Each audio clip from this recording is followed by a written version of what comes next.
It's an age-old question, a clichê so apt it never gets old. What is to be done? Ad policy.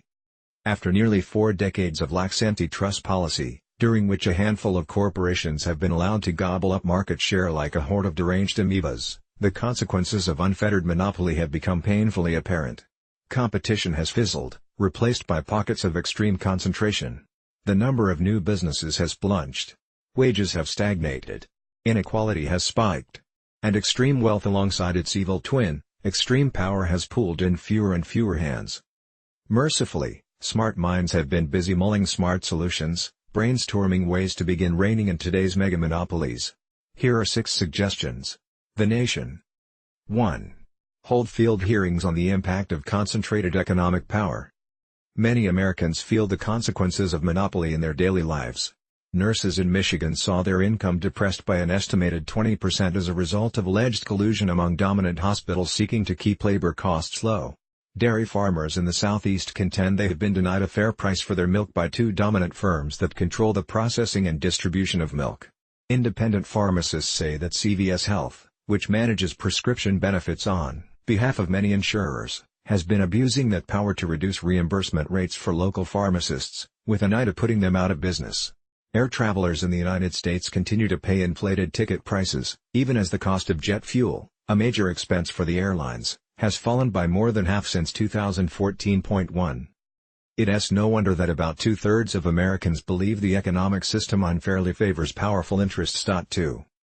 That sentiment should prompt members of Congress to organize regional field hearings to investigate the real-world impacts of concentrated economic power and engage citizens in a conversation about what to do about it. 3. Most popular one special investigation, the dirty secret behind Warren Buffett's billions. 2. How Trump is undermining the fight against mass shootings. Warriors coach Steve Kerr speaks out against the 4 House Republicans just voted to eliminate the only federal agency that makes sure voting machines can be hacked. 5. After I lived in Norway, America felt backward. Here's why. For inspiration, they might draw on hearings held in the late 1930s by what newspapers at the time often referred to as the Monopoly Committee. Officially named the Temporary National Economic Committee, it had been established jointly by Congress and the Roosevelt administration to investigate the causes and effects of concentration. The committee heard testimony from 552 people over a 3-year period, and its findings laid the groundwork for stepped-up antitrust enforcement for years to come. 4. 2. Bring daylight to the nation's antitrust agencies. Both the Department of Justice, DOJ, and the Federal Trade Commission, FTC, the 2 agencies that share the task of enforcing U.S. antitrust laws, regularly close investigations and approve mergers without offering any explanation to the public. In 2012, for example, Obama's DOJ closed a 3-year investigation of the agricultural chemical producer Monsanto, a case closely followed in rural America, without issuing a statement. Nor did the DOJ explain its reasons, in 2013, for abruptly reversing course on the merger of U.S. Airways and American Airlines, initially suing to block the merger, and then, a few months later, okaying it with only minor concessions from the companies. 5.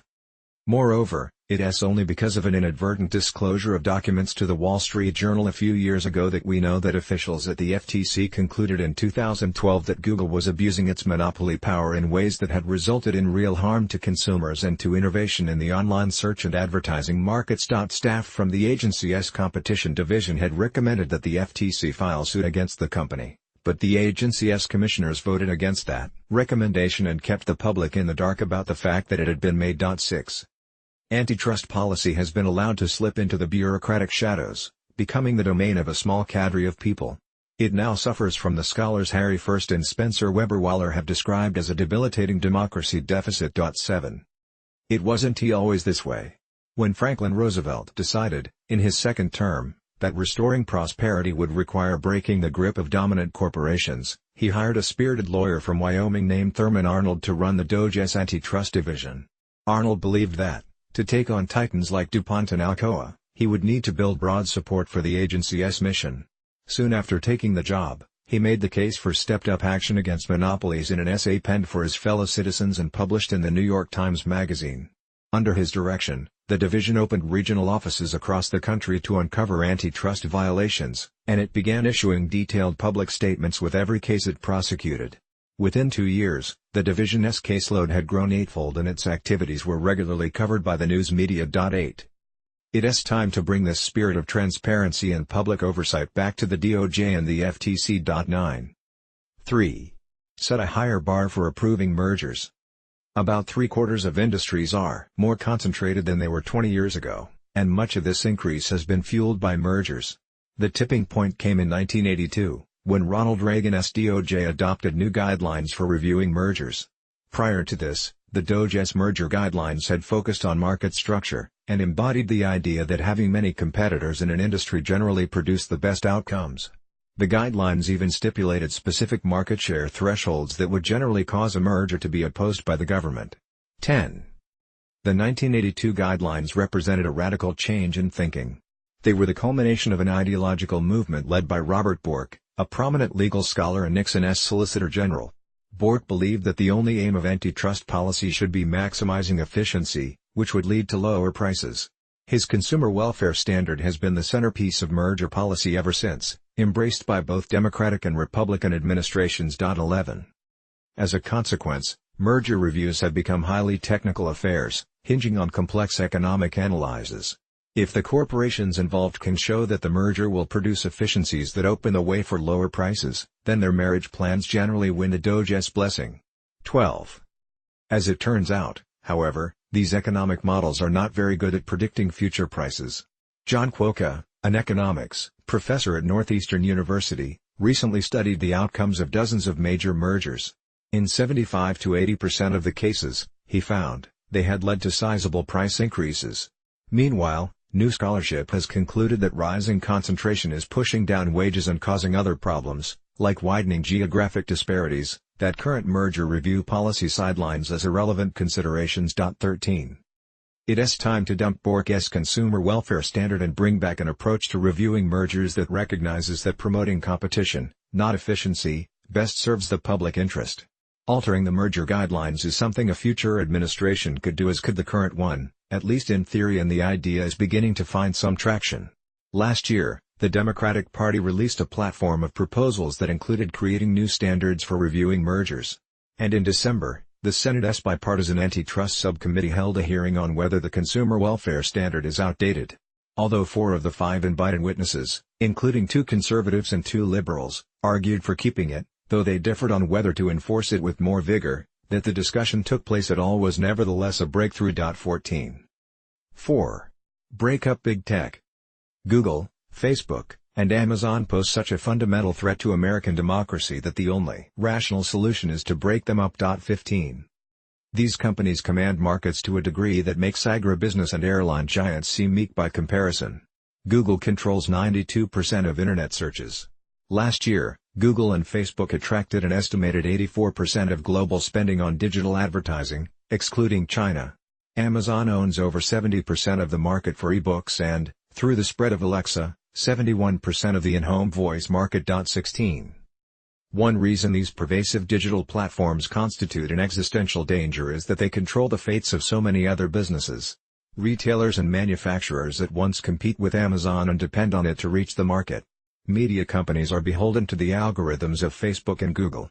Google has used its control of search to privilege its own travel and shopping services, while marginalizing those of rivals.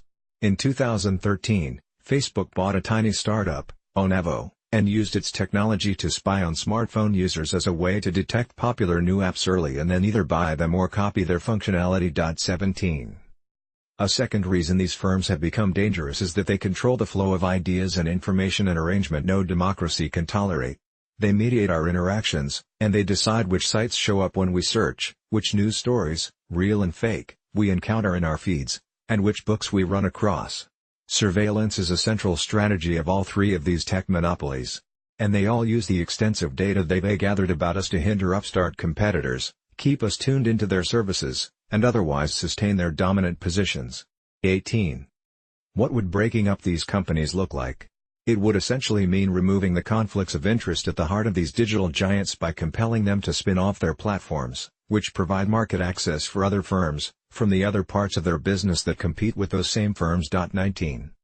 That process would likely begin with an antitrust investigation. Last November, Missouri Attorney General Josh Hawley, a Republican, launched an antitrust investigation of Google. His office is looking at, among other things, whether Google manipulates search results to favor its own products over those of its competitors, in violation of the state's antitrust laws. It would be a promising development if other state attorneys general, who have broad authority to protect their citizens from monopolies, did the same. Many of the nation's most pivotal antitrust cases, including those that led to the breakup of Standard Oil and the almost breakup of Microsoft, were first initiated by state investigations and later taken up by federal antitrust enforcers.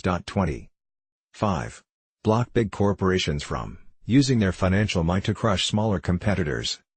Today's monopolists have found that they don't have to outcompete their smaller competitors to gain market share.